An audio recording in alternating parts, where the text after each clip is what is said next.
মা বলছে আজকে তো স্বাধীনতা দিবস, আজকে তো 15 আগস্ট, আমরা আজকে পতাকা উত্তোলন করব না? আজকে আমরা স্বাধীনতা দিবস পালন করব না?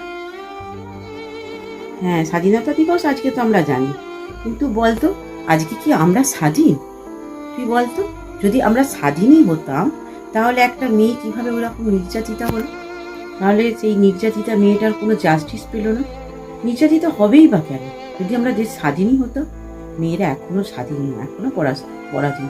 কেননা আগে আমরা ব্রিটিশ শাসকদের হাতে অত্যাচারিত হতাম, নিপীড়িত হতাম। এখন রক্ত পিপাসু, লোভী, পাষণ্ডদের হাতে আমরা নিপীড়িত হই। মেয়েরা এখনো স্বাধীন না, সেই পরাধীন ছিলাম, পরাধীন আছি। এখনো কতদিনের পরাধীনতার অন্ধকার থেকে আমরা বেরিয়ে আসবো এটা আমরা জানি না।